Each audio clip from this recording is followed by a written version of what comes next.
Welcome sa Durs 2.0. Fresh at nagbabagang happenings ba ang hanap mo? Mga padabarkads man yan o mga trending topics? Pwes, sagutin natin yan.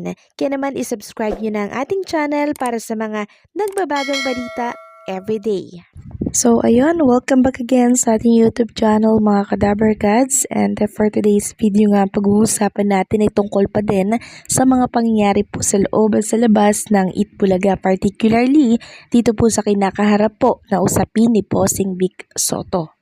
So ang Itbulaga po ngayong araw ay recorded po, no? Dito po sila niyan sa Esperanza Ibaba, Alfonso, Cavite, and during sugod bahay mga kapatid nga po ay nasa 108k ang online viewers, and tumaas pa po ito mga Kadabarkads. So puntahan na po natin yung tungkol dito sa usapin ni Bossing Vic Sotto dito po sa direktor na si Daryl Yap. So muli po siyang nakikiusap na i-share itong post niya tungkol kay Charito Solis. So muli po siyang nakikiusap at nagmamakaawa na please paki-share daw po itong nasa wall niya. So siguro dahil po ito ay parte na din ng promotion ng kanyang movie na inaasahan niya pong ipapalabas by February 5, na siyang nakikita kong medyo malabo pong mangyari mga Kadabarkads, dahil nga po sa legal battle na kinakaharap po ng naturang movie, lalo na po doon sa teaser.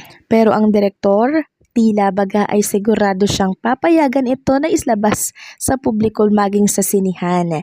Sabi nga dito sa isang write-ups, Director Daryl Yap has reaffirmed the February release of his highly anticipated film about the late actress Pepsi Paloma despite ongoing legal challenge involving TV host Vic Sotto. In a Facebook post on January 17, Yap shared that Pepsi Paloma ranked second among trending actors on a search engine. The caption boldly read, "The of Pepsi Paloma this February, PH Cinemas maintaining the film original release timeline." Hindi pa nga po ito na ipapasa mga Kadabarkads sa MTRCB. And ang pag-review po noon ay medyo matagal-tagal at talaga naman pong kakain po ng araw. But until now, wala pa pong sinasubmit itong kampo ni Daryl Yap na review, no, upang ipa-review yung kanilang pelikula. Pero tila baga ay sure na sila na papayagan itong ipalabas.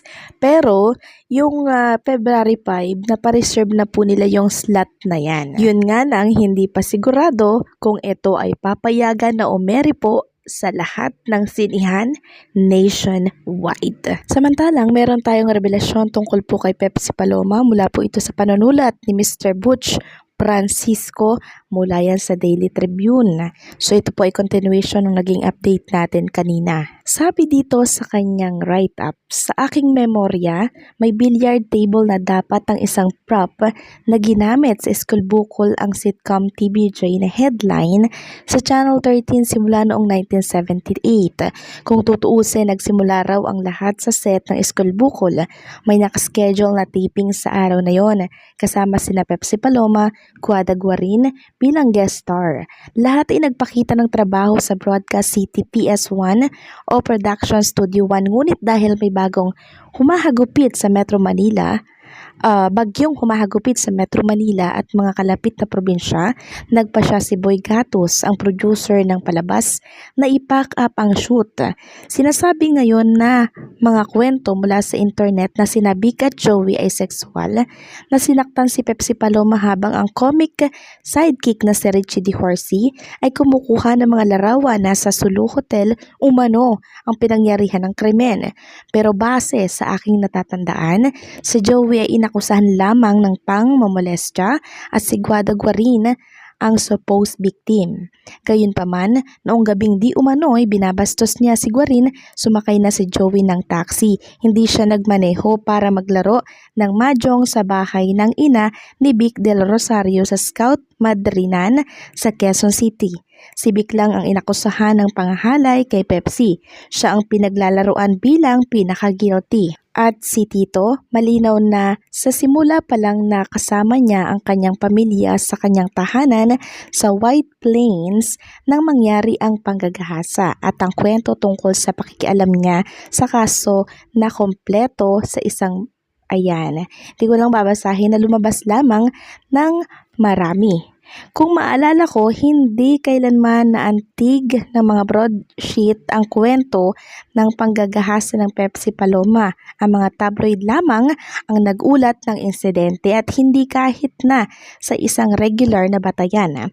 Pagkatapos, isang araw sa Oktubre ng parehong taon, inilathala ng People's Journal sa harap na pahina nito ang larawan ng TVJ kasama si Guada at Pepsi, kasama si Rey de la Cruz, kasama rin nila sa larawan si Defense Minister Juan Ponce Enrile. Noon, lahat ay nakangiti mula tenga hanggang tenga.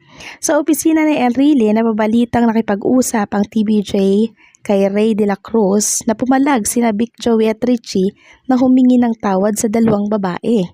Ang paghingi ng tawad gayon paman ay kailangang gawin sa TV kahit na noong dumating sila upang gawin iyon, walang mga detalye. Ang mga kwento sa internet ngayon ay talagang iginigiit na ginawa nila ang paghingi ng tawad sa kanilang mga tuhod. Fake news. So ayan po mga Kadabar Gods, fake news yung ginawa pong paghingi ng tawad, no? Yan po ang nababasa ko ngayon na humingi daw po ng tawad ang TVJ. So bakit daw hingi ng tawad kung wala daw pong ginawang kasalanan? Isa po palang malaking fake news yun. Ayon pa po sa kanyang write-ups, "Oh Daryl, if people only knew him, or if Vic only knew him, he could be the most respectful person in the world.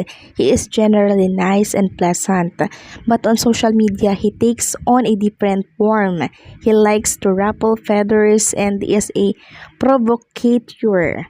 In my hunch is correct, the rapist of Pepsi Paloma will vindicate TBJ at the end of the story.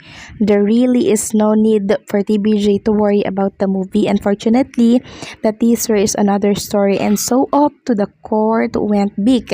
So kung tutuusin daw mga Kadabar Gods, hindi na daw po dapat mag-worry ang TBJ dito po sa pelikula po ni Daryl Yap, ano? Pero yun nga lang, masyado na pong nadadrag yung pangalan po ni Bossing Vic Soto sa pangit na pagkatao. Kaya naman po dapat po talagang umaksyon si Bossing Vic Soto at magsampa ng kaso. Lalo na ang usapan dito ay yung anak niya po ang nasasagasaan and syempre yung kanyang asawa, yung kanyang mga apo, hindi po pa mga Kadabar Gods. Kaya dapat lang po talaga na umaksyon si Bossing Vic Soto. Meron kasi mga nagsasabi na guilty daw kaya nagsampa ng kaso. So hindi po ganon, hindi po sa guilty yun. Yun po ay dahil sa iniingatan po ni Bossing Vic Soto itong pangalan po ng kanyang pamilya na nadadrag, nagagamit sa mali po na pagpo-promote, which is itong pelikula ni Daryl Yap. So, salamat dito kay Mr. Butch Francisco dahil nilinaw niya po yung pangalan ng TBJ, nilinis niya po at sinabi niya yung nalalaman niya dito sa media. So, hanggang dito na lamang pong update natin. Maraming salamat po sa patuloy na pagsuporta and don't forget to like, share, comment, and subscribe.